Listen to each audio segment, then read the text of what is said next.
my secret. Just do something that ain't nobody ever done before, but make it sound like something that's always been there forever.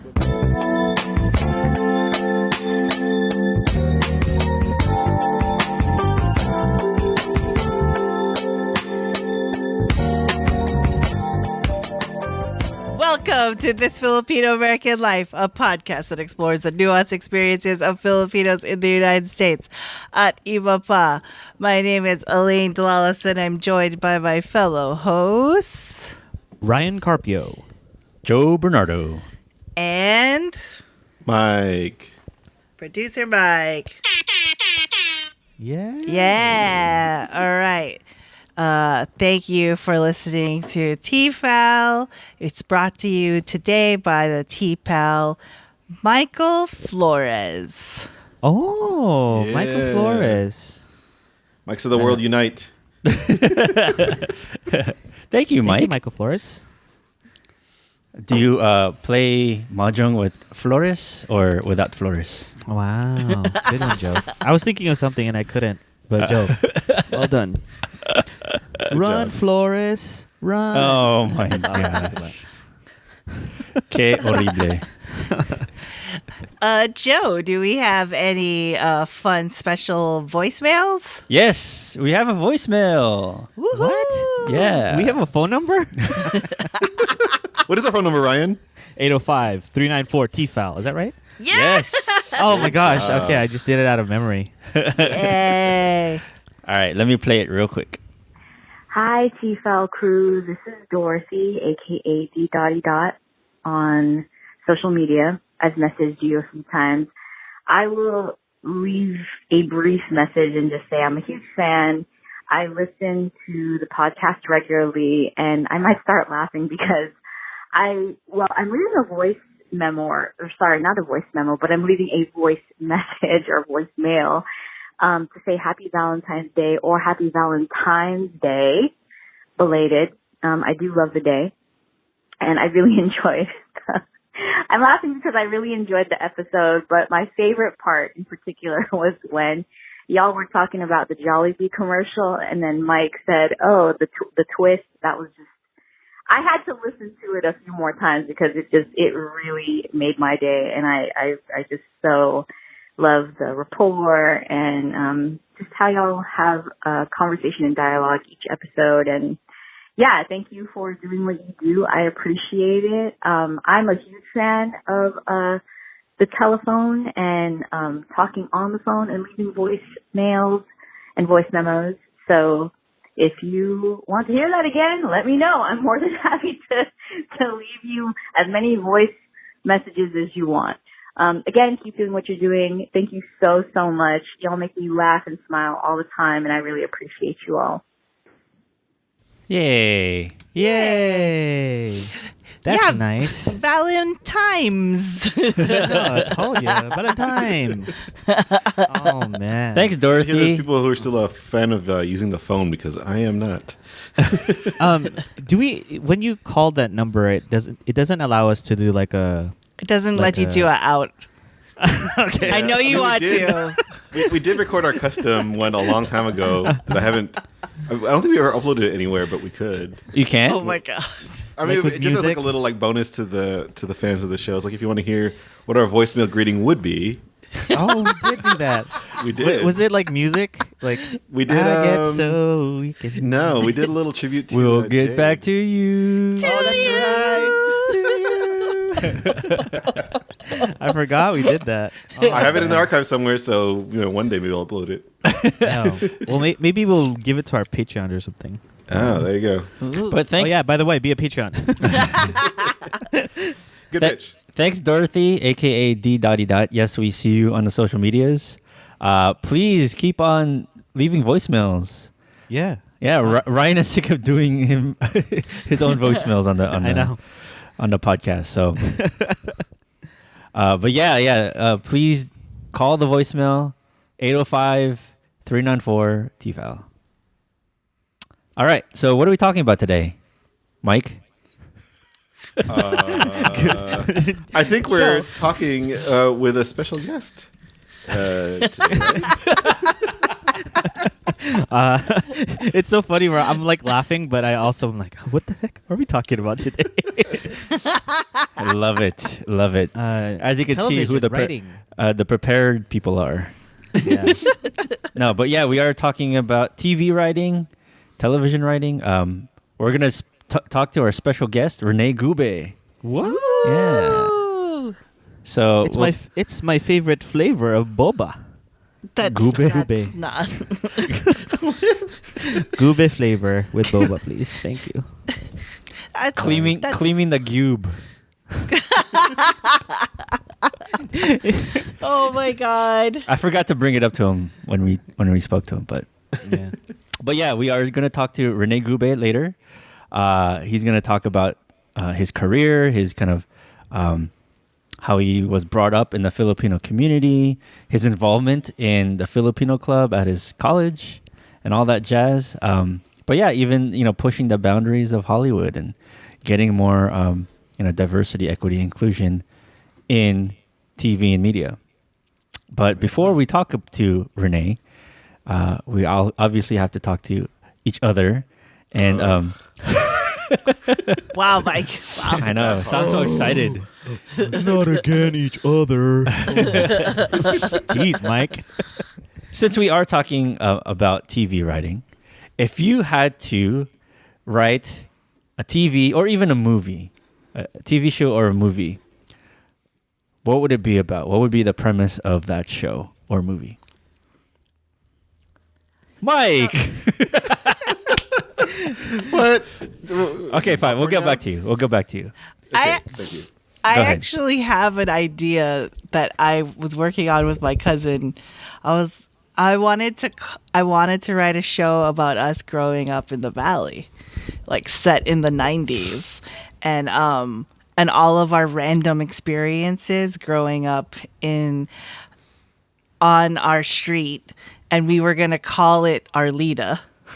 Because that's where we grew up. I wanted to call it like Arleta, just like one name. And then it would just be all about the random adventures of 90s Filipino American life. Going to a private like parochial school, experiencing gang life, like drive-by situations, all of those random things that like when you say them out loud, none of it makes any sense, but it actually happened to us, and I thought we should totally write about it. Because, like, we lived a sitcom life before the sitcom existed for us, so that would be my thing.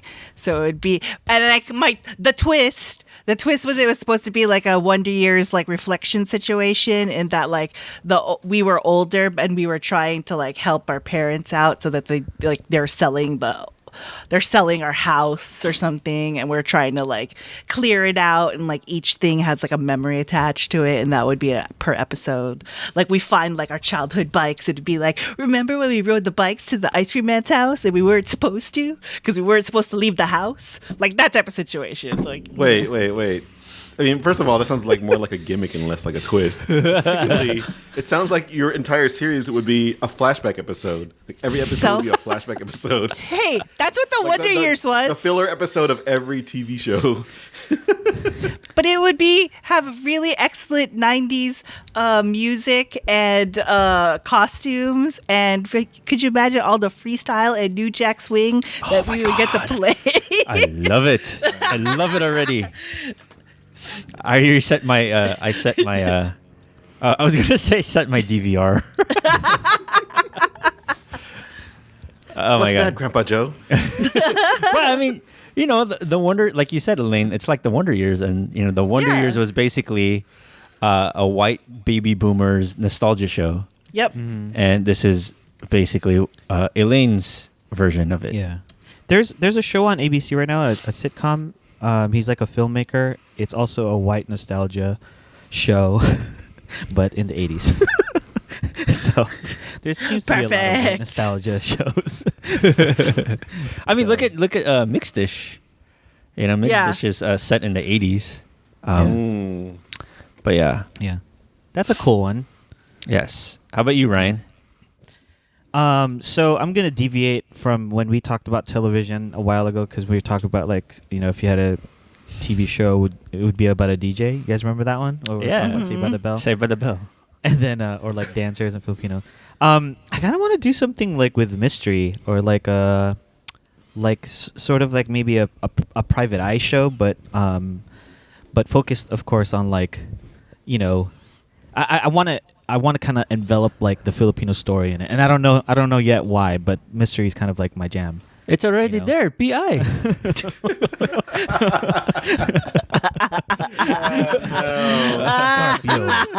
Philippine Islands. Nax. But something like that. And the reason is like I think that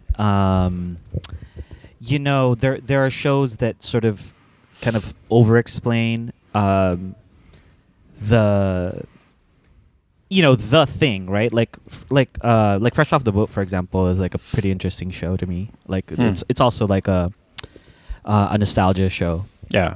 And it actually does a good job of like not having to over explain things. And that's kind of where I want to get to. Like if you want to know more, then you'll know more instead of like over explaining things on screen, right? So kind of like what Elaine was saying is, we sort of just want to put it on the screen. So for me, it would be some, a Filipino guy doing like, I like mystery. I like Encyclopedia Brown kind of stories, Like a murder like mystery? It doesn't have to be a murder, but tame. it could be Like it could, Murder, She Wrote. Did you guys ever read Encyclopedia Brown when you were growing up? Yeah. Yeah, it's like I that. I have like the whole collection somewhere in my parents' garage. And Oh, nice. He's like a kid and he does like these mystery things at school. A more modern version of that on television is like a Veronica Mars kind of thing, right? So a lot of the mysteries that are happening are like set in a high school, stuff like that. So something like that, and how it would relate to Filipino American life, I'm not sure yet, but I'm sure we can come up with something. So, it'll be cool. That's what I would do. A dead gangster, basically. That's how it would relate. Yeah, that's it. Mike. It's gonna sound so derivative now that I'm gonna say this. I mean, it was gonna be also like set in the 80s. It'd probably be a movie actually. No, so okay. So As you were criticizing Elaine, Right? flashback. How dare you? How dare you? Yeah. So it was gonna be set in the 80s, but I was thinking more like a movie instead of a TV show. And part of it is because like when I hear like certain songs or certain music, I kind of already think like, wow, that would be a good like intro song to like the movie that I want to make, right? And it was gonna be like late 80s, early 90s. It was probably gonna be around the time of like, Filipino breakdancers and then like freestyle music becoming a thing. See, that sounds. It would be about a DJ, right, Mike? But it would be a movie. But it would also be like a John Hughes style movie. What? Why was my thing poo-pooed on that? Hey.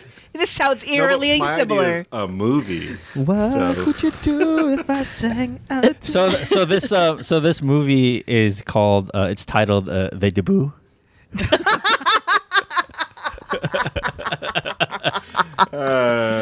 No, seriously, what's the premise? Did they debut 10 years earlier? Well, I mean, it was just gonna be like. At first I wanted it to be more like Goonies style, like there's some kind of adventure. Ooh, nice. That'd be cool. But they happen to be all Filipino kids, that'd be starting off kinda with cool. like, in some like suburb somewhere, like in like, I don't know, not like so much a mystery, but like an adventure story. Nice. So that's sort of like what I was thinking about with like the mystery stuff, like people figuring out things based on like, like your witnesses or the people will tell you the stories or try to figure out the mystery as like a Filipino Lola or something like that. It will tell you like, stories about the neighborhood, because it's about kids. Like mine would be about like a young private eye or something like that, like a encyclopedia. Private eye, watching you. Sorry. Anyway, but One of you is gonna start doing that. I like it, Mike. I like it. So have you seen Finding Ohana? I have not. Not yet. No, it's basically, it's so good. it's really good. I mean, really good. acting is but like I think it's a really good show. It's like Goonies, but like set in Hawaii with like, native Hawaiian folklore and all that stuff. It's really So, cool. full disclosure, I watched that and like the dad, it reminded me of my dad. So like I totally was like sobbing as I was watching Oh, it. no. Like on a cinema, I was like, this movie is so good. And then they talk about, you remember when we had Michelle on, Michelle Mondia, and she talked about the 4 things they experience. They talk about yeah. that. So I was like, oh my god, it's like the thing I learned about I'm watching on TV, like in this movie, and also Goonies, like an adventure. And I want to go to Hawaii, but only when it's safe. But I'm saying watch Finding Ohana, but not all Filipinos are Hawaiian and not all Hawaiians are Filipino. Just want to put it out don't there. know. How to put that out there. I don't know. Yeah, He said. let Hawaiians find the ohana. Filipinos find your pamilya. Wow, is that an ad for TFC? What's happening? Find your familia. It's an ad for Ancestry.com. It's an ad for Jollibee. Back to Jollibee. So I talked about this before, and it's basically what Elaine said. It's more like a Wonder Years type of thing. But I've actually kind of veered away from that. I don't know why, but anyways, I have this kind of idea, and I actually talked to Ryan about this. Like, it just came to me like one morning, and like I actually started listing things down, like what would be like the different like scenarios or scenes. Mm-hmm. But basically, it's a rom-com, right? About the lead character is a male nurse, lives at home, wants to have fun but no responsibility. I'm just reading my notes actually. Yeah. And You read your biography? What's that? No, we believe you, Joe. and then kind of the love interest is his BFF. But the thing is, the whole premise is that they're foodies. So you've seen a lot of rom-coms and movies about like chefs and stuff like that, but you haven't ever seen, at least I don't know, like a show or movie about foodies, people who just like to go out and like eat and like try different things.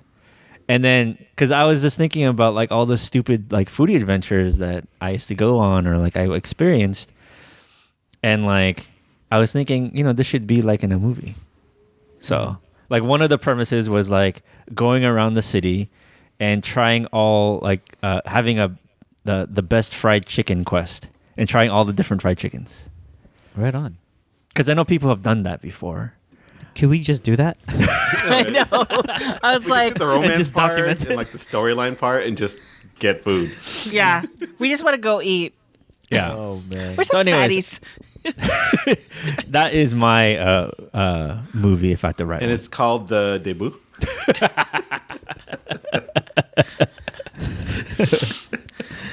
Oh man.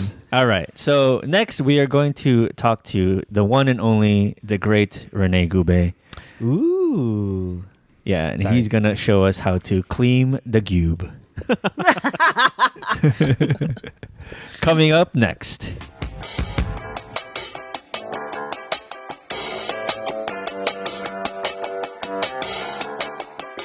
Do you know how people can support us if they don't have any money but want to give us some shout outs?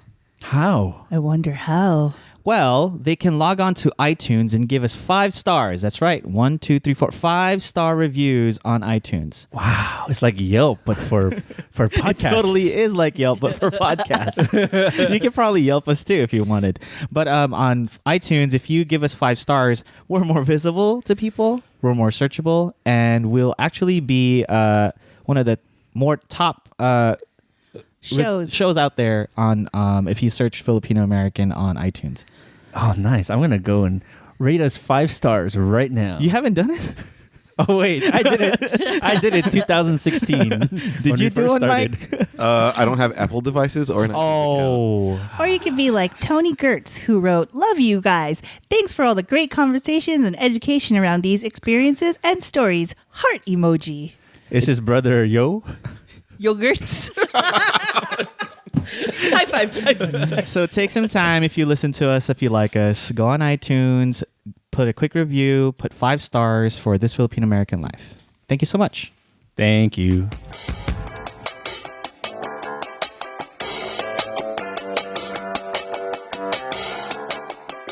Welcome back.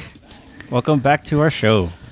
Hey. Yay. That was a long commercial. Yeah. My goodness. How many times do we need to ask all of you to support us? Buy a So T-shirt please just do it. Or at whatamaneuver.net. you know. Or something. It's funny that we Give don't us know some, exactly what commercial we're actually airing. We need some new commercials. We need like a Yeah, we should jingle do style some. commercial with like a number, you know, like 877 cash now or TFAL now. You know what I mean? Like, We should do a my TFAL God. jingle. Okay, that's it. That's what we're writing, TFAL jingle. Okay. But maybe we can ask our guest to help us write a jingle. Hey, Joe. Hey, Oh, what an honor. Wait. We have a guest? our wonderful guest. Joe, who's our guest? Our guest is none other than Rene Gube. Yay. Pew, pew, pew. Hey, how you doing, guys? Good. Good to see your faces. Oh Good my to see God, faces. Renee. Just good to see faces. Period. Exactly. Right on. Yeah. Even if it's through, I was gonna say Zoom, but it's not Zoom. Yeah. Through a box on the screen. Yeah. I thought you were going to say, even if it's Ryan's face. Yeah. Even Ryan's face. Ryan, you know what your face did. Oh, man, this is so cool. If you don't know who Rene we're- Gube, I don't know who out there doesn't know who Rene Gube is, but he is a comedian, actor, writer. He was the executive story editor and writer for Crazy Ex-Girlfriend, and also played the role of Father Brah. He's also currently a writer for one of my favorite shows, Superstore. He's been a long time, I don't say advocate, but like a pusher of Filipino American community in the entertainment industry. Yeah. So welcome Right to the on. show, Rene Gube. Yay. I'm gonna add. Renee. Thank you, guys. And I am gonna add pusher to my title credits. Renee's your Yeah. pusher man. Yeah. Pusher. And then you can play the Pusher T Yeah. song, and then Actor, it'll work writer, out. producer, pusher. There you go. Slash, Wait. slash, Can I slash. ask a really quick question? Please. Did you also write for Ground Floor? I did. You did? Yeah. Okay. Yeah. I freaking love that show. Thanks, man. I absolutely love that show. This is Yeah. one of my when I was a huge. That was one of your earlier works. Yeah, it was like the third writing job I'd ever had, and it's like the first series regular acting job I'd ever had. Right. Yeah. Absolutely loved it. Thanks, So- buddy. You lived it. Oh, right. Thank you for mentioning that, because I totally remember when that show was on TV, because it was on TBS, and I just hit Mike. I'm like, Mike, Renee's on TV. Renee's on TV. And he's like, what? And I'm like, watch the TV. Renee is on TV in a suit. I don't know what's happening. I don't know what's going on, but it's a sitcom, and Renee is on. We know someone on a sitcom, Mike. What's happening? What is happening? Yeah. I also love singing, and that was like a refreshing thing to have, like on a show, like singing. Yeah. Like, on a sitcom. We had like Briga and Skylar are amazing singers, and our showrunners and writers knew exactly what to do with that, and it was easy. It was just easy smiles to put on TV. You know what I mean? Right. I remember that time because nobody knew what the show was about, and then out of nowhere there was just this big like promotion push on TBS. And it was so basically whenever you watched NBA basketball, you were going to see like this like 30-second clip of like us like singing in an elevator. Everyone thought the show was a musical because of that promo clip, and because we had Skylar Astin, who had just come off of like Pitch Perfect and all that stuff. Right. And then like there was singing of like the 10 episodes we did in the first season. There was singing in maybe 3 episodes. So I think that maybe confused some people. They were like, "It's Glee. Oh, it's not Glee. Why isn't it Glee? It should be more Glee-like." Yeah. But we had a great time, and it was one of those things that like we got 2 years out of it and 2 wonderful seasons, and like I was just such a little green little baby in the entertainment industry, and like I just learned so many things about what it's like to just form a team and like get down and make something fun. So Can you stream and I that met my wife anywhere? on Right the on. show. Can you stream that anywhere? I don't think so. I went to like look for it a couple like months ago back in the in the early pandemic when I was like, let's just go down memory lane. I couldn't find it anywhere. I think you can buy season 2 on iTunes, but I don't know where you can find season 1. You have to like steal it somewhere. And if you can steal it, email. Let him know. Yeah. Yeah, I'm sorry. Anyway. I never got into the show. I don't have cable, so I didn't get. It's okay. Joe, you're going to steal it. You specifically are going to steal it. Don't tell anyone my secrets on how I watch NBA games. So Okay. Yeah. Sorry.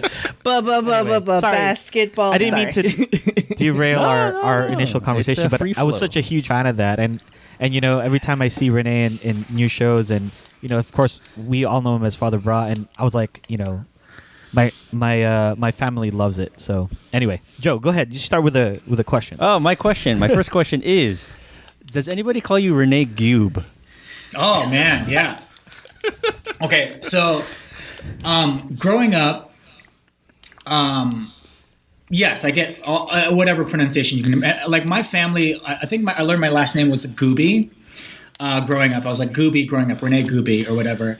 And then in college, like my freshman year, like a professor who I had a crush on, she pronounced my name Gube, and I was like, yeah, that's how you say it. That's how you say my name. Tell all of these people, say it again, and tell them all. And so I think I had a couple friends in that class, and they repeated it, and then that became the new like pronunciation of my name. And like I never got any flack from it from my family. My dad was never like, this is the way we say our name. It was just, and so like it sort of evolved. So yeah, I get Goob. I think in high school, I had a football coach call me Ice Goob.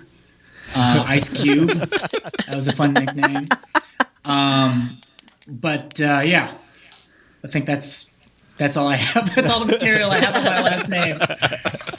And you grew up in Rancho Pinoyskitos, right? That's right, Rancho Pinoyskitos. Very well done. Yeah. Yes. Can I adjacent to Mecca Mesa? Can I assume As that opposed to Manila Mesa? Yeah, Manila Mesa. Okay. Yeah. Yes. Can I assume that your father was in the Navy? You can. Okay. You can assume that. Yeah. I think I was. It wasn't until like I got to college and met other Filipinos that didn't grow up in San Diego when I realized that you could get to the United States without having a parent in the Navy, in the military in some kind. Yeah. Every single friend I had growing up that was Filipino, I had a parent in the Navy, and then usually a mom who was a nurse. Yeah. When I went to college, my friend from San Diego asked me, "Oh, what ship is your dad from?" I was like, "No, sorry." Yeah. The championship. The Lakers. They're from the Lakers, the Los Angeles Yeah. Lakers championship. Yeah. Also, your friend from San Diego is also weird because you should never just ask somebody that. What ship is your dad from? From the friendship. Yeah. What ship does your dad claim, bro? Sir, Navy, Yeah. just like producer Mike. That's right. That's right. I wonder if you guys went to the same mahjong parties at someone's house inadvertently in San Diego. 100% possible. 100% possible. Yeah. So that's interesting because like somebody who's a grad student that I know was like, oh yeah, the first time I met Filipinos who weren't from the Navy was in school because she was planning her wedding and she kept telling her bridesmaids, oh yeah, we'll just get that at the base. We'll just go to the Navy Exchange and get that at the base. And her girlfriends are from LA. They're from the Valley. And they all looked at her like, what is the base? What do you mean we'll get it? What's an exchange? Like there was a whole like coded language, like culture that all us LA kids who are not tied to the Valley or to the Navy did not understand. That's so true. Yeah, I mean, I didn't even question how much it was, how unique my experience growing up in the military family in San Diego was until, again, like I was in college. But like it was just such a given that like the Navy was going to be a part of my life and also forever going to be a part of my life. Like I thought, for a long time I was going to go to the Naval Academy.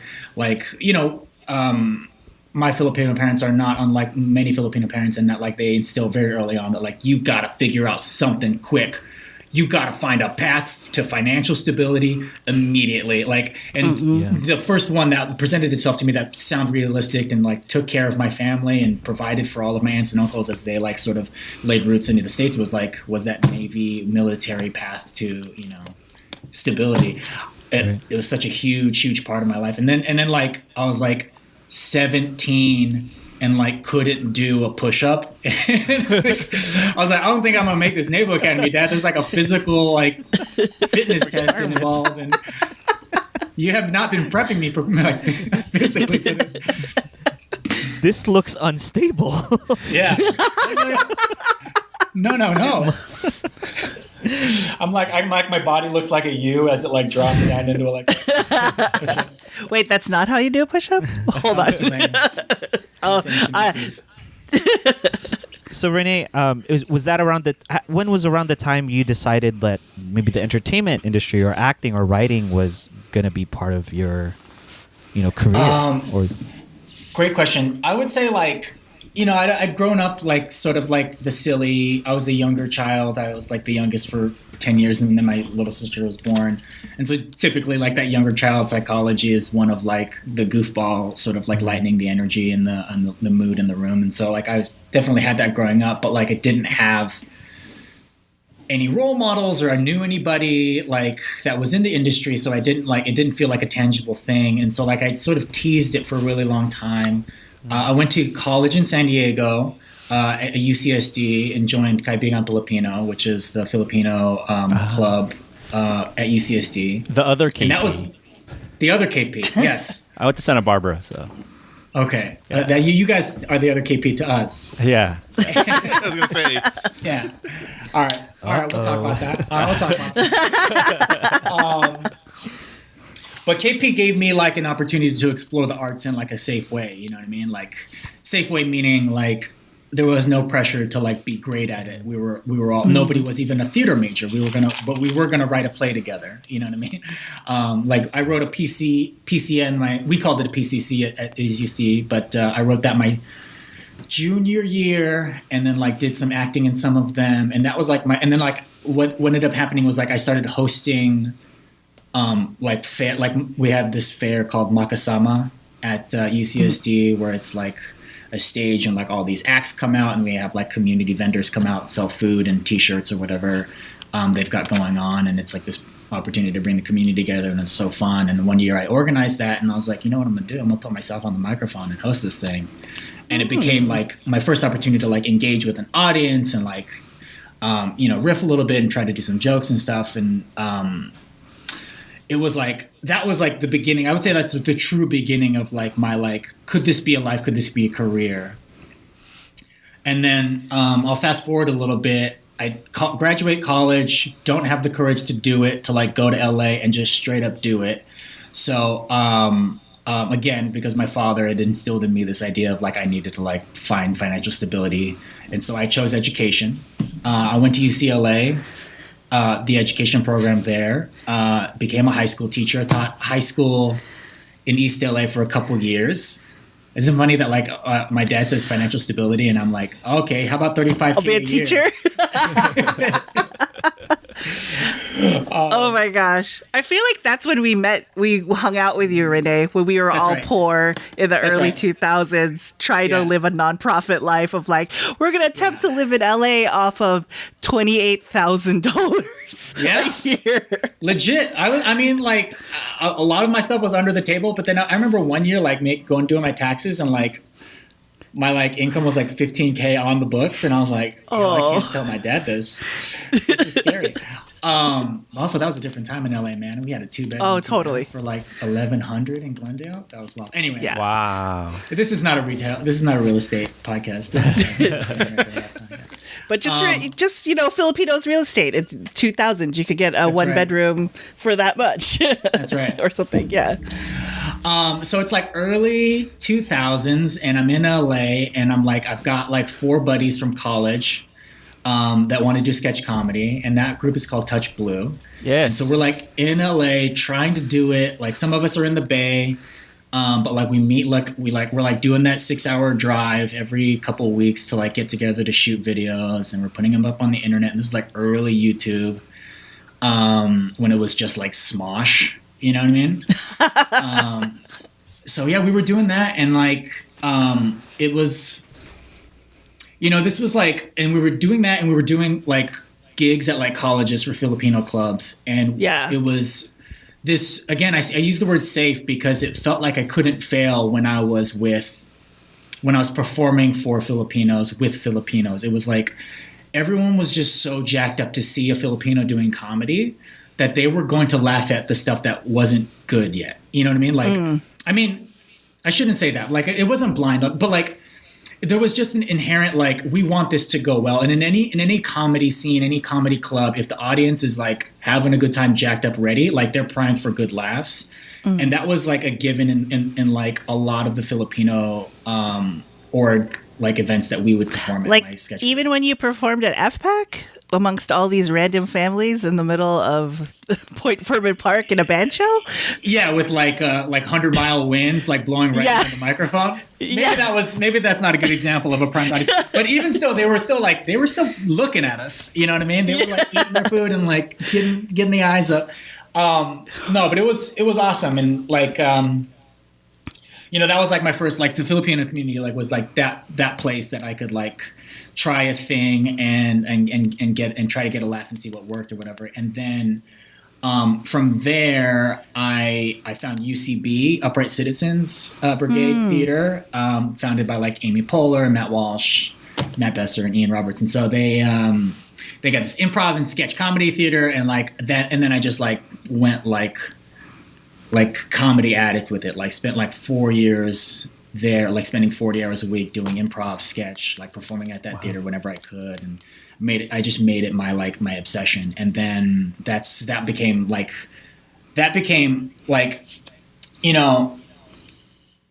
when I was performing for these Filipino audiences, I was like, this is awesome. This, like, why isn't this like a pathway to success? Do you know what I mean? And like, there was a part of me that like, felt like I need to make white people laugh in order to be successful in comedy. Like, they are the gatekeepers to comedy. And like, that's a naive young thought. There's some truth to that. But like, as I've now that I've like sort of, climbed some distance of the mountain, I can look back on it a little bit. Like, I can realize how damaging and scary that thought is, to be like, how do I make this joke wide enough? You know what I mean? Or like, how do I build a bridge for a wide audience to get to this understanding or whatever of like what I think is funny? And so, now that I have like some type of, again, we're talking about financial stability, like now that I've like saved up enough to like do what I kind of want to do and potentially pitch a show that is about what I want to say, I realize now I have to reckon with this instinct of mine to make wide audiences laugh and build bridges for wide audiences to like understand my point of view of the world. You know what I mean? And it's tough. It's real tough. Yeah. Did you face that a lot on being on the writing staff at Crazy Ex-Girlfriend? Because like the lead is technically Rachel Bloom, and so she's white, right? And so, but then like Vincent Rodriguez's character, like his family played such a big part of the show. So how did you balance that? So there's this thing when you are like, with the exception of Superstore. And one other job. With the exception of Superstore, every other job I've been on, I've either been the only person of color or one of two people of color on the show and on the writing staff. Wow. And so what happens is early on, and this has been changing, I would say, in the past like 4 years, maybe 5 years. But like early on in my career, I started professionally writing comedy in 2012. Early on in my career, something would happen. There'd be like a joke that would be like, yo, black dudes say this and white dudes say that or whatever. And then like it would get a laugh in the room, and then like 12 white faces would like turn and look at you and be like, oh, is it like, do you cool, co-sign Renee? this? Is it true? Yeah, Renee, is it true? Is it cool? And like if you're a baby writer, I use that term, baby writer, meaning like somebody who's like new to a writer's room, doesn't have a lot of like connections, doesn't know have a lot of relationships, doesn't know exactly how the dynamics of a writer's room work. Like that's a very scary position to be in. You know what I mean? To be like, yo, you're my boss, and you just told a racist joke. That's a tough spot to be in. And I, early on, being in a writer's room is a lot of for me personally is a lot of like managing like mini debates and arguments, like not allowing a debate to not become an argument where emotions become involved, because you're constantly disagreeing in a writer's room. That's part of your job, right? And so early on I was really bad at that, right? So if somebody like said something racist, I would like cry. Do you know what I mean? Like I would be like trying to explain why that's racist, and then be like also like, and it's like fine, if you want to like tell that joke or whatever, it's like cool, but like you just have to remember, you know what I mean? Like I was like just this ball of emotion, because I'd never been able to like, I'd never been in a room like, because I was coming from these safe spaces where like I'm talking up deconstructing racism with like 12 brown faces, and we're all talking about our like experiences, and like everybody is like yes, I understand what you're saying, yes. And then I'm like thrust into this room full of like 12 rich white people, and they're like, I have to like now tell them that they've been fucking this thing up, super scary and emotional. And like, it wasn't great, but and then, you get better at it. And then, so you specifically spoke about Crazy Ex-Girlfriend. And I, had just come off of jobs where like, it wasn't a very warm and open place to have those conversations about pointing out racism, pointing out unseen racism, unintended racism, you know what I mean? Sexism, those types of things. So I'm on set. I'll tell a quick story. I think I've maybe told the story before. Anyway, I'm on set for my first episode of Crazy Ex-Girlfriend as the writer of the episode. It's the Filipino Thanksgiving episode where the lead goes to Thanksgiving at Josh's house. She's surrounded by Filipinos. She doesn't know what's going on. And like the big thing is like there's dinaguan on the table. Or no, the big thing is Rebecca makes dinaguan. It's great. She makes it really well. She shows up and everyone like loves her, and like she like endears herself to the family very quickly.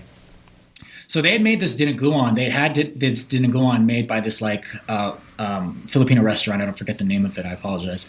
And it'd been sitting out all day or whatever, right? And there's like a slow-mo shot of the dinaguan, actually, that I think gets pulled from the episode. It's not even in the episode. There's a slow-motion shot of her pouring dinaguan into a bowl from like the pot that she had made, right? And it's been sitting out all day. And dinaguan, as you all know, delicious, but also to a wide audience, not the most attractive looking dish if you don't exactly know what you're going into it thinking, right? or into it and like what it tastes like and smells like and stuff. So as it pours into this thing, it's been sitting out all day. It's like plopping out. It like kind of splatters into the serving dish. They call cut, and everyone laughs. Everyone's like, ha ha ha, that looks disgusting. It looks like shit. And everyone on set is laughing. And my back starts sweating. And I start feeling like really emotional. Like I feel like baby writer again, and I'm gonna have to tell everybody that I'm not gonna allow a dinaguan looks like shit joke to be in my episode about the Filipino Thanksgiving, right? And so, I kind of go into my head, and I'm like putting together the pitch of like how I'm gonna come up with this, right? My boss, Aline Brush McKenna, I don't know why. Every time I say Aline's name, I say her first, middle, and last name. Some people just have certain names like that. I apologize for doing that.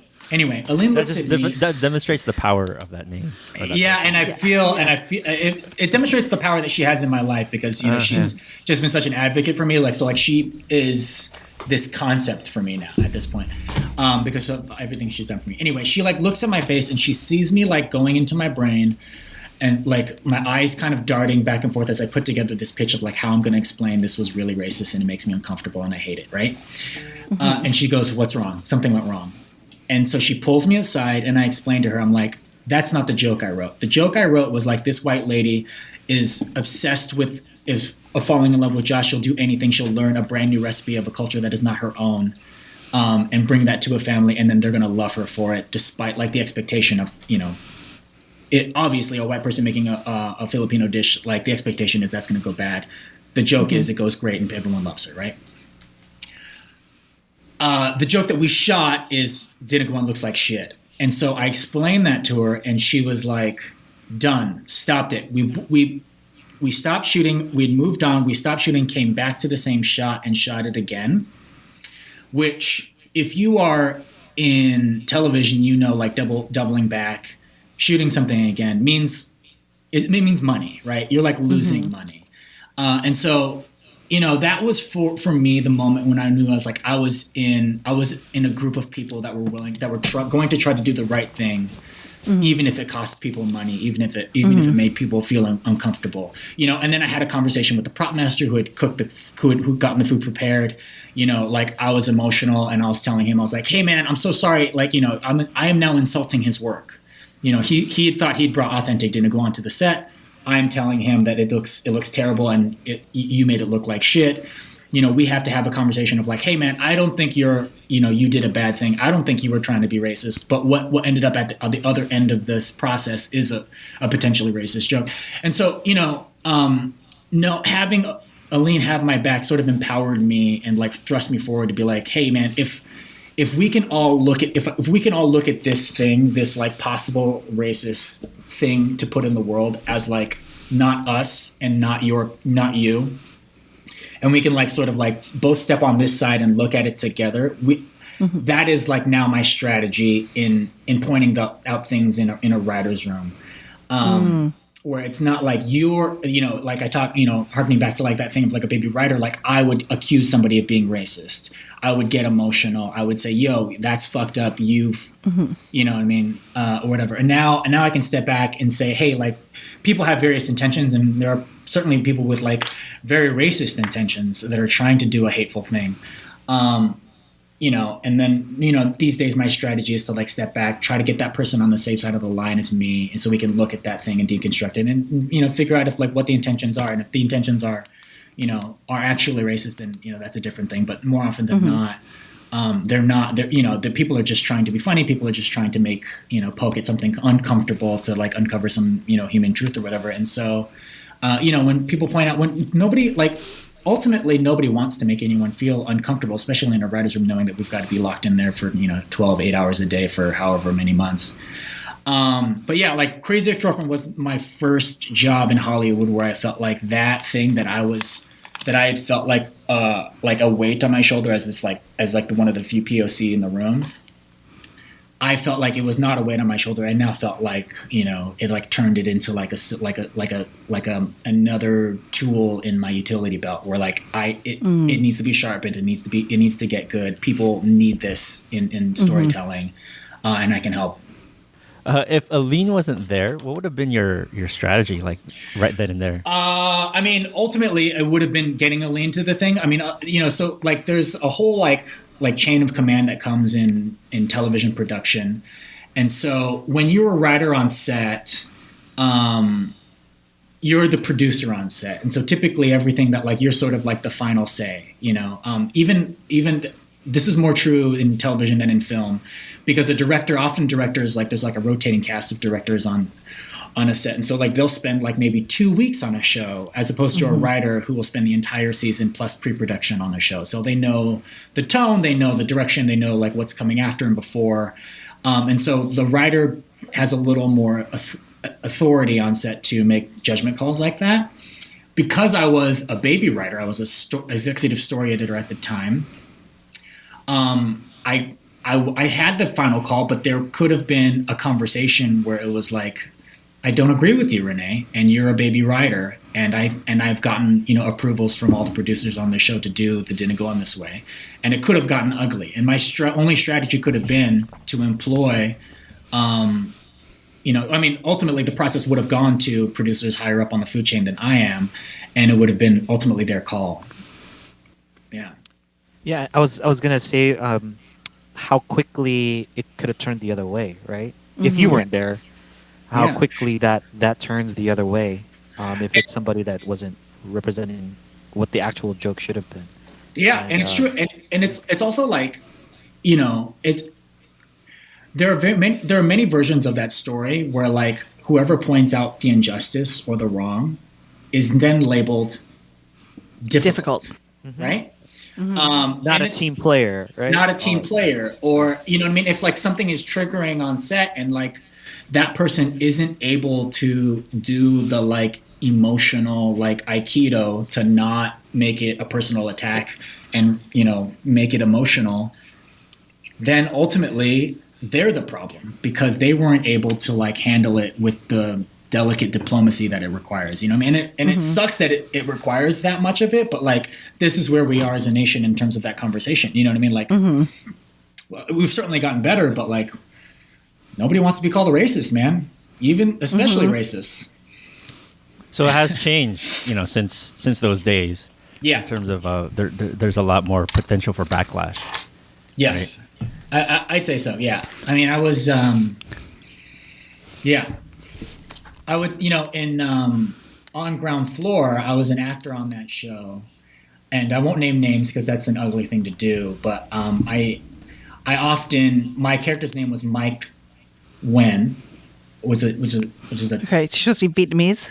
Yeah, like a Vietnamese name. It was based on like a friend of one of the writers that one of the writers had known anyway in the past. Anyway, and then they cast me, and I was Filipino, and I wanted very much to be a Filipino character with like a Vietnamese last name. And so I would pitch, there's a Filipino story is like pie in the sky at that point, because that's not what the show was about.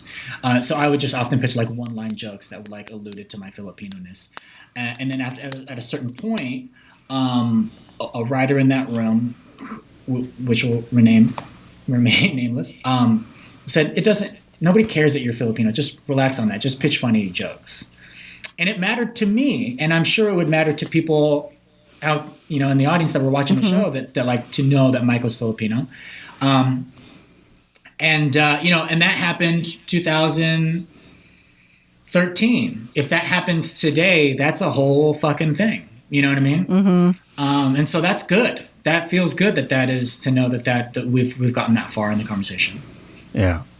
And I also feel that, you, like, it's easy to kind of like ignore it, right?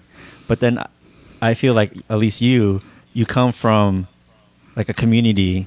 You were kind of like raised and kind of got your chops in a Filipino community, which I'm not saying I don't say it's odd, but I think there are a lot of maybe Filipinos in the entertainment industry who would be more apt to, I don't know,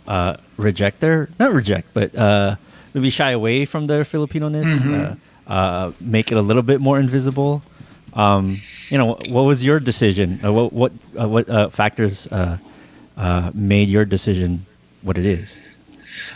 I think that's a great question. I think that like I've seen this sort of conversation evolve about like advocating for a Filipino, for like specificity, for authenticity or whatever. And it seems like, not that I consider myself the younger generation, but like it has evolved with the youth. Like people, my parents and,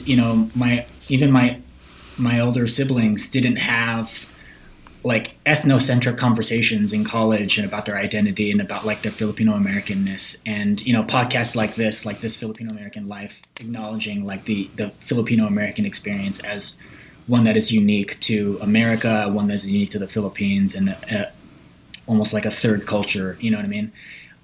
Yeah, we were Hawaiian back then. Exactly. Happy to be, you know what I mean? Happy to be. Like, I got a word? Thank you. Give it to me. But yeah, like, and so for me, it wasn't even a choice. It felt like I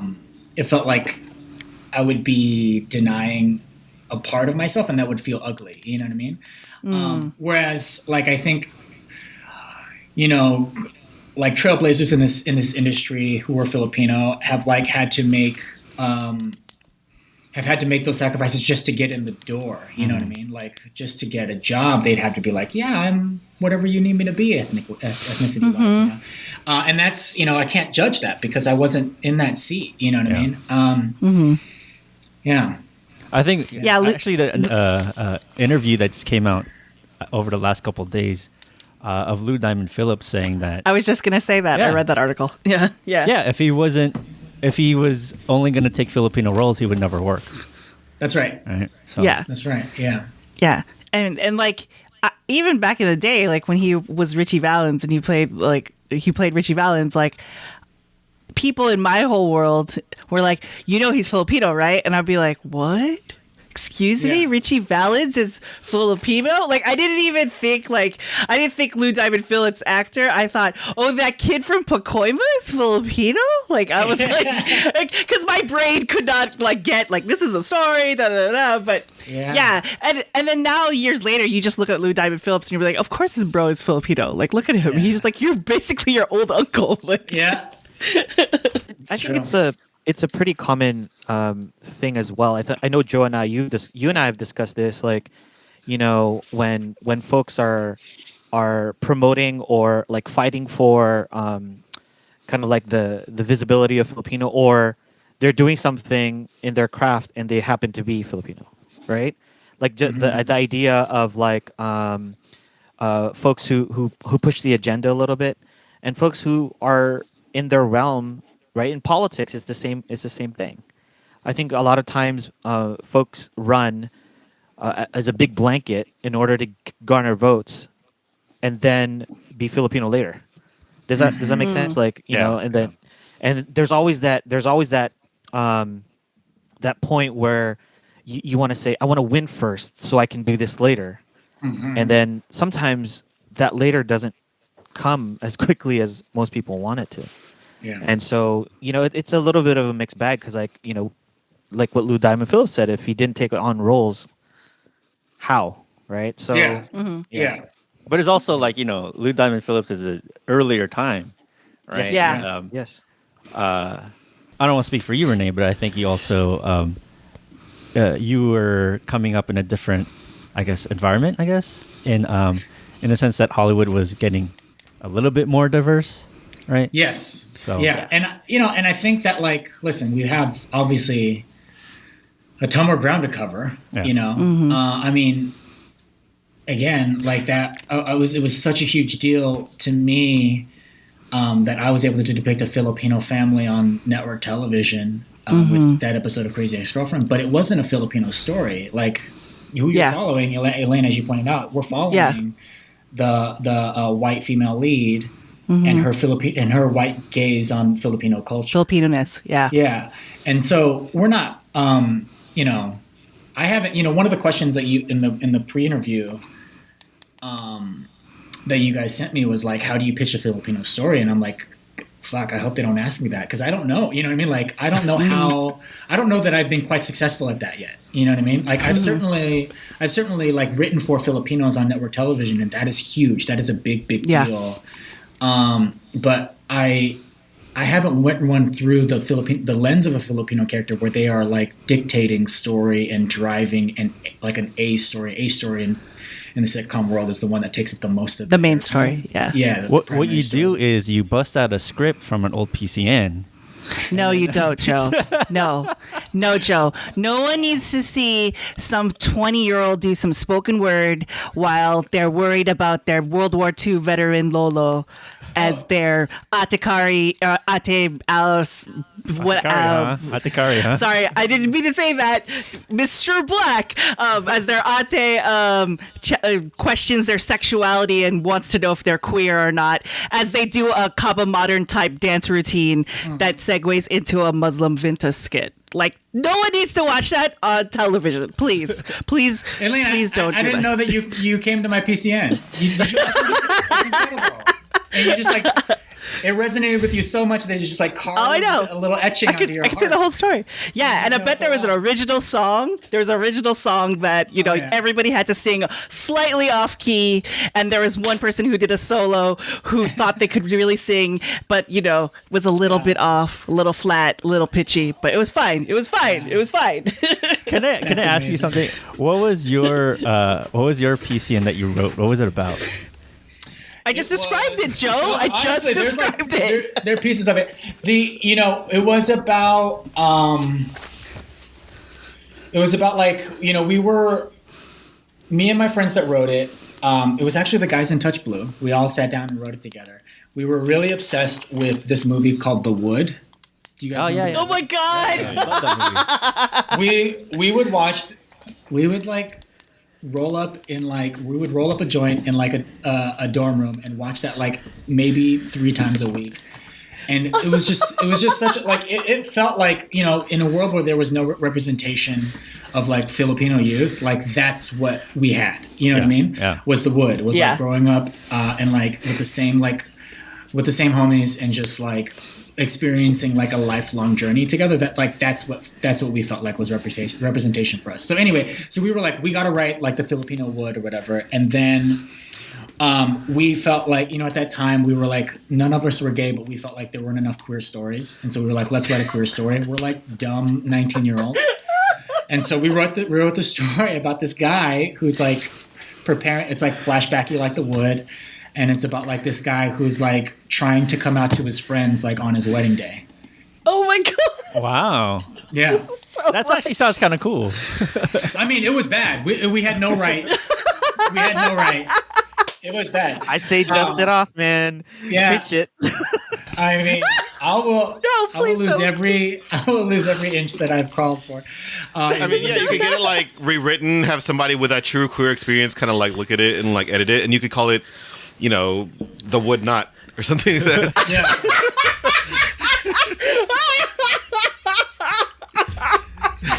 That was so bad. Sorry, when you said The Wood, it made me think of this one YouTube channel. It's not Filipino related, but I'll put it in the chat. But for anybody out there who's listening, you should all go to YouTube and watch this channel called Prim's Hood Cinema. And it's this guy who watches all these hood movies, and he goes over them, and it's his delivery where he's like, it's a hood movie. It's cool. Black All-Star. And like, it was one of my COVID rabbit holes of YouTube, so I highly recommend it. As you say, The Wood. Prim's Hood Cinema. But you know, you talk about Superstore and like how you got that gig, and I just remember my reference to Superstore was that Vicky Lou, who is someone that Mike and I know through Tuesday Night Cafe, because she was a part of Tuesday Night for so long. She was on crew and staff. She was a part of something called the Writers Workshop that Edwin Sumagaysay created in the early aughts. And like, we were just like a bunch of writers who came together and we just wrote. We wrote random shit. I wrote poetry and letters and short stories and stuff like that. You're gonna and perform Vicky was it, a part. No, fuck you. These brown hands. No. Vicky was a part of it. So then Vicky was always she was working in TV production at the time. She was like a PA. And then I remember like I still follow her, and then I was like, holy shit, she's a writer on Superstore. And so it made me like the show to me felt like, okay, so there was an authenticity to it. Immediately to me, because I'm like, Vicky knows, like Vicky, like I know Vicky, and I remember reading her stuff back then, and so I'm like, and then there's you, so I'm wondering like, what does that writer's room look like? How did you even get on the writing staff? Great How did that work? And like, how did you were an EP this year, or were you EP? I was a this co-EP, year? co-executive producer. Yeah, and so Vicky, first of all, Vicky Lou is a dynamo and one of the most talented She's writers so in the world. talented. I knew back then she was so crazy amazing. good. And so I joined this show. I think Vicky joined the show season 3, possibly season 2. I joined the show season 5. So I did 5 and 6. There really isn't much of a story to that, other than, you know, if you know a little bit about the WGA struggle with the studios and agencies. I'm sorry, specifically with the agencies. 2 years ago, all WGA writers had to fire. We agreed to fire our agents until they would negotiate this deal that we had with them. It's like a big money deal. It's sort of convoluted, and if I try to explain it, I would sound like a dummy that doesn't understand his own money. But the gist of it is, the writers felt like they were being unfairly managed by their agencies, and so we all fired our agencies and allowed this negotiation process to happen. And so Superstore happened right as that ended, or right as that began. So I had fired my agent, and I didn't have an agent, and like Crazy Ex-Girlfriend had just ended. And so I was like, it was like actually the time I had left Crazy Ex-Girlfriend as a supervising producer, and it was like sort of like the launch time for my writing career. It was like, okay, great, I'm now going to be upper level writer. I'm going to have these opportunities. I'm a POC upper level writer, which is very rare in our industry. So I'm going to really have some opportunities to meet on some cool shows. And then all of a sudden I had to fire my agent, who I absolutely adore on a personal level, but like as a union strong moment, there was no way I was going to go against my union. So fire my agent, don't have any connections, don't have any way to set up a meeting. And so I reach out through the WGA community through Twitter and like emails and stuff, and find people that know people who write on Superstore, and like they are able to like write recommendations for me, vouch for me via email and stuff. Like it was a real like writer community moment. Like, and so all these different writers, Bridge Leibowitz, Josh Malmuth, they all just like Anthony Gio. These are all just writers that just came up and like found a way to like connect me with this story, because it was the only show that I really wanted to write on. Like anything else would have been like a great job to have, but like this was a show that I've been a fan of since season 1, and that is very rare for me, for network television. The way the network television is going, like let's not talk about that. The point is, I really loved Superstore, and for all the reasons that Elaine, you had said, there's like a specificity to it, there's an honesty to it, and there's like also just like a grounded hilarity to it, like where you could be like, whoa, that could actually happen, and that's so insane, and I'm all the way with you with it. You know what I mean? And that's something I love. And so anyway, through those things, I was able to get this meeting through all these writers that stepped up for me, who barely knew me. They would like read my sample. We would talk to somebody that we both knew, and then they stepped up and found that opportunity for me. So, and then I met, and it was wonderful. The guys I met with, Jonathan Green and Gabe Miller were the showrunners who took over for the show after Justin Spitzer, the creator of the show, had left after season 4.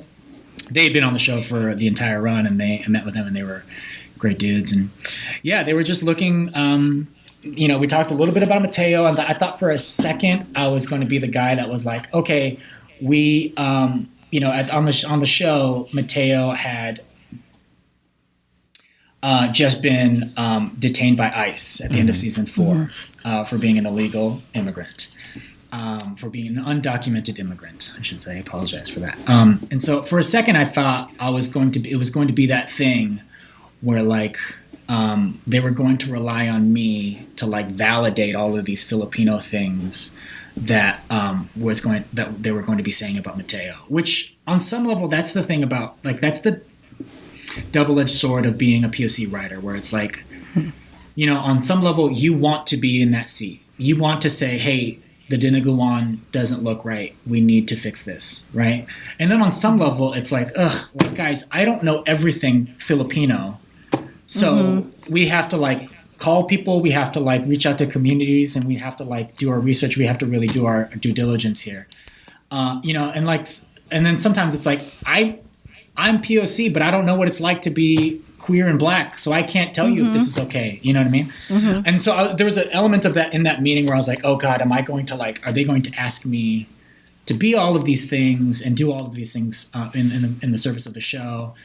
Very quickly in the meeting, I realized Mateo was we talked about Mateo, but like Nico Santos' character, but that was just a fraction of what we talked about. We covered, the breadth of the show, the direction of it, or whatever. And that plus like the first couple months of the show, it became very clear that those two writers weren't going to do that to me in a great way.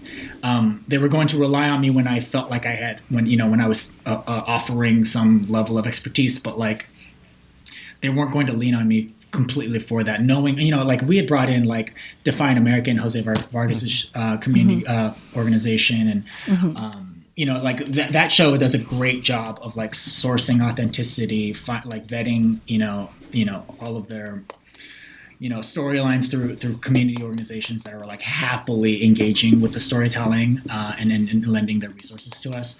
And so because of that, it would make sense that Superstore Writers Room was the most diverse writers room I'd ever been a part of. I think by the end there was 12 writers, and maybe 5 or 6 of them were POC or LGBTQ or a combination thereof. And so it was really, and then, all the white writers that I worked on that show, like all had, their hearts pointing in the right direction. And when it came to that kind of thing, and it was just like a lovely, lovely experience. I just can't say enough about that writing staff and the way it was put together. Like it was just great. I speak it in the past tense now because the show is over. We just wrapped our last episode last week. Yeah, I'm really sad it's the last season. I'm sad. I'm sad too, guys. I'm sad too. It was a real bummer. And it's the biggest heartbreak of it all is like we don't get to like say goodbye to it together. You don't get to have the party, the hugs, all the wrap party. All that good stuff. On Crazy Ex-Girlfriend, like we had rigged it so that the last, if you've seen the show, the last scene is like this. I don't want to spoil it for anybody who hasn't seen the show, but basically all the characters are in one space. Yeah, the theater. In the theater, yeah. There's like one space, and so Joe doesn't care about spoiling. Joe doesn't care. It's fine. Thank you, Joe. It's a theater, or it's just a cafe, or it's possibly a restaurant. And then everyone dies at the end. And then the aliens come, and the dinosaurs, and then the aliens and the dinosaurs fight, and then they use the bodies of all of our characters as weapons. Yes.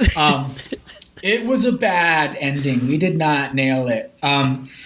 No, we and so we had not rigged it. We had designed the production schedule so that like that would be the last thing we shot ever. And so everybody was there. You know what I mean? All the writers and producers of the show, everyone who had like worked, people who had left the show in the middle of the run had come back on that last thing and was like, like one of the actors, David Hull, had bought everyone like 4 Locos. You know what I mean? Wow. It was like this fun thing, and we all got to like finish it together. And the heartbreaking thing about Superstore is that we don't have that. We don't get to do it together. But I'm sure there's going to be like a retrospective or a reunion show or something like that where everybody gets together. Yeah.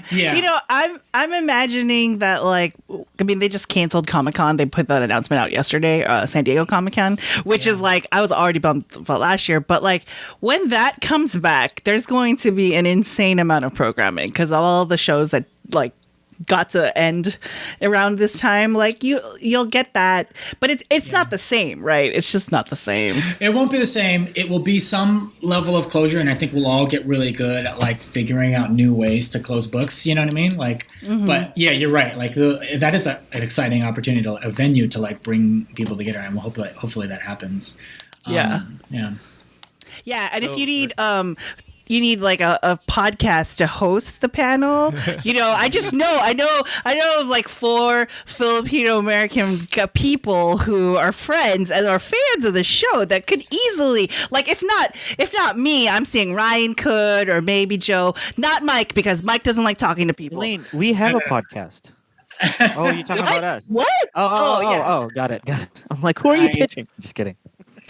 So Renee, I know we have to wrap up, but I do want to ask you what an easy question. What is the meaning of your life? No. I'm glad you asked, Joe. My question is like, you're obviously Superstore's ending. What's next for you? And actually 2 questions. What's next for you? Yeah. And if you had the power to write any show that you want, and you had all power, what would it be? and like And it would get immediately greenlit. It would be Yeah. fully funded. You have to worry about it. Who would you cast? Who would you star? All of those things. maybe not. Who would you have on your writing staff, et cetera, et cetera? Well, guys, I can't tell you that. This is a podcast that's been shared to the audience. The truth of the matter is, like, I am the answer to both questions is the same. Is what's next for me is developing and hopefully selling a show and show running that show. I can't tell you about that show because it is my dream project. But I can try to speak about it generally. Because, Is it about? Is it you don't about own these ideas until you sell them? Yeah, Is it about Filipino Americans who are a part of a seafaring Bayvie in a coastal much, town? Elaine, I can't crack this code. You are speaking. Oh, okay. Sometimes. Maybe in Oxnard. Maybe it's about Oxnard. Yeah. So Mike can be involved because he's not talking. I'm so happy that you're gonna write the Joe Bernardo show. Thank you. Oh my god. You got it. I'm so Joe proud. Bernardo, just writing that name down. That's good. No, but like it will be. I will tell you, it will be comedy. It will represent my point of view of the world. These are the most general things possible. Like I feel like I'm in a general meeting, you know. But it will, it will be the thing that I do, and which is a grounded emotional comedy that makes me cry because I'm a crier. I've established on this interview. I already know what it is. You and Joe also. You, God, Joe, and I. Let me just say before we leave, I really hate that I said what I do is grounded emotional comedy that makes me cry. I really hate that phrase came out. It's the first time I'd ever said it. And I want you to put it on the internet because Immediately rolled it back and was no. Yeah, you should. I need to be taken to task for saying. You want to take it too? You want to take it again? What do you do? You do action-driven, Fast and Furious type comedy with Filipino Americans, a la street racing imports nights set in the 90s, right? That's the show. There you go. And it is specifically 90s. It has to be, otherwise. Yeah. Well, how do folks support you in that? Like, is there any way that people, like ordinary people like us, can support you in your endeavors? Well, Joe, that's a great question.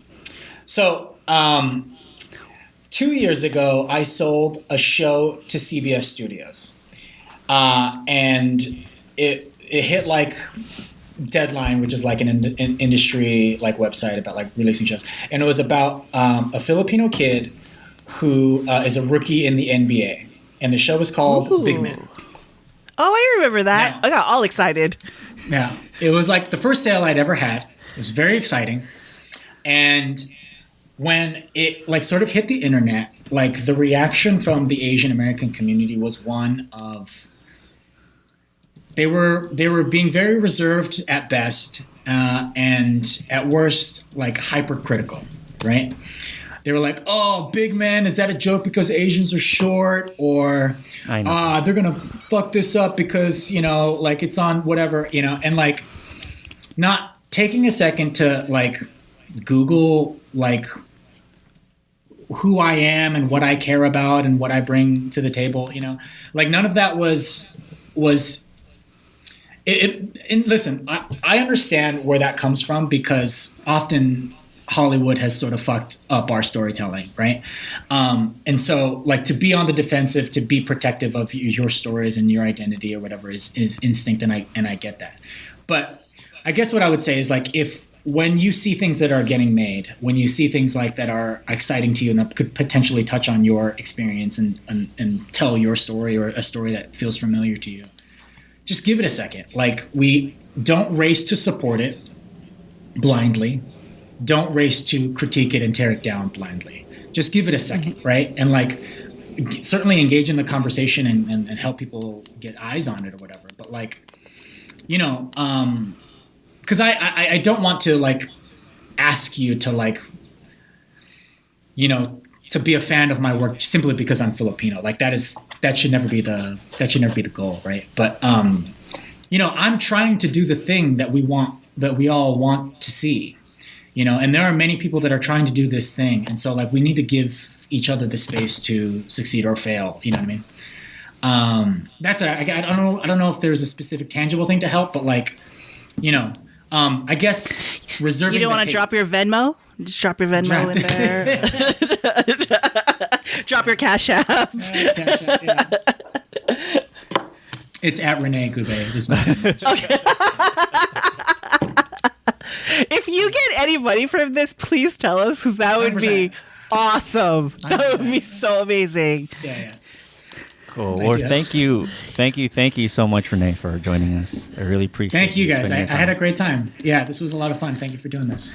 This was so fun. I can't wait to watch your PCN. If you need somebody to write the spoken word piece, I know someone named Producer Mike who will write or resurrect an old piece from 2002. Oh my God. If any of the listeners have a copy of my PCN on a VHS, please burn it.